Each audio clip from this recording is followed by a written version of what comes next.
سورہ لقمان میں انشکر لی ولوالدیک، شکر ادا کرو میرا بھی اور اپنے والدین کا بھی. اور سورہ بنی اسرائیل میں تو کیا تفصیل آئی ہے، اما یبلغن عندک الکبر احدہما او کلاہما فلا تقل لہما اف ولا تنہرہما وقل لہما قولا کریما واخفض لہما جناح الذل من الرحمۃ وقل رب ارحمہما کما ربیانی صغیرا. اگر تمہارے والدین میں سے ایک یا دونوں تمہارے پاس بڑھاپے کی عمر کو پہنچ ہی جائیں، انہیں کبھی اف تک نہ کہنا، دل نہ توڑنا ان کا، چھاتی چوڑی کر کے بات نہ کرنا، ان سے کندھے جھکا کر بات کرنا، ادب سے گفتگو کرنا. قل لہما قولا کریما واخفض لہما جناح الذل من الرحمہ، اپنے کندھوں کو جھکا کر رکھنا. اور پھر کہنا، اللہ سے دعا کرنا، رب ارحمہما کما ربیانی صغیرا، پروردگار میرے ان والدین پر رحم فرمائیو جیسے کہ انہوں نے مجھے پالا تھا جبکہ میں چھوٹا سا تھا. تو خاندان کے نظام کو مستحکم کرنے کے لیے 3 ڈائمنشنز ہیں. جیسے ایک کمرہ ہے، چوڑائی ہے، لمبائی ہے، اونچائی ہے. پہلے تو شوہر اور بیوی کے درمیان بانڈ آف لو. اب یہ شوہر اور بیوی پیرنٹس بن گئے ہیں، والدین بن گئے، اولاد آ گئی. سیکنڈ ڈائمنشن ایڈ ہو گئی، ادب، عزت. اور بہن بھائی ہیں، اخوت، جس کو کہ وہ کہہ رہا ہے جی ویلز بھی، فریٹرنٹی. خاندان کا ادارہ مستحکم.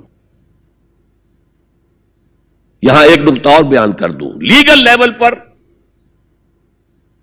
بیوی کے حقوق کم ہیں شوہر کے زیادہ. الرجال قوامون علی النساء، سیدھی سیدھی بات ہے، اور ہمیں ڈٹ کر کہنا چاہیے. یہ اس سے زیادہ معقول بات کوئی نہیں. کسی ادارے کے 2 سربراہ برابر کے اختیارات والے نہیں ہو سکتے. لیکن اخلاقی طور پر جو ماں کا حصہ ہے، باپ کا حصہ اس سے 1/3 ہے. قرآن مجید میں آیا ہے نا، حملتہ امہ وہنا علی وہن وفصالہ فی عامین ان اشکر لی ولوالدیک. اسے اٹھائے رکھا اس کی ماں نے اپنے پیٹ میں، کمزوری پر کمزوری جھیل. کمزوری تو ہو رہی ہے، اس کا خون چوس رہا ہے اندر، جھوک جو ہے وہ چوس رہی ہے خون اس کا. اور سب ماؤں کو تو اتنی نرشمنٹ موجود نہیں ہوتی کہ آپ پریگننسی میں اس کے لیے ضروری نرشمنٹ فراہم کر دیں. وہنن علی وہن، کمزوری پر کمزوری جھیل کر بھی اپنے پیٹ میں اٹھائے رکھا. وفصالہ فی عامین، اور پھر دودھ چھڑانا ہوا 2 سالوں میں.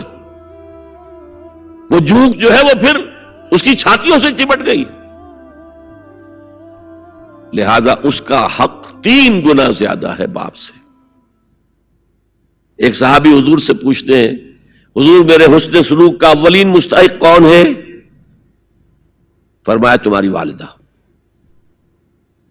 پھر پوچھا ان کے بعد کون؟ پھر کہا تمہاری والدہ.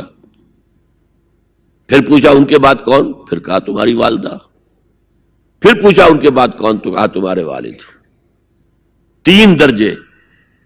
اور یہ جو فرمایا الجنت تحت اقدام الامہات، جنت تو ماؤں کے قدموں تلے ہے، یہ باپ کے بارے میں تو نہیں فرمایا.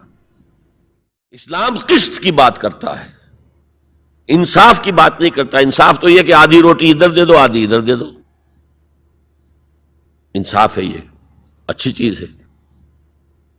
یہ قسط یہ ہے کہ بوجھ اٹھانا ہے تو جو زیادہ قوی ہے اس کو زیادہ بوجھ دو اٹھائے، اور جو کمزور ہے اسے کم بوجھ دو.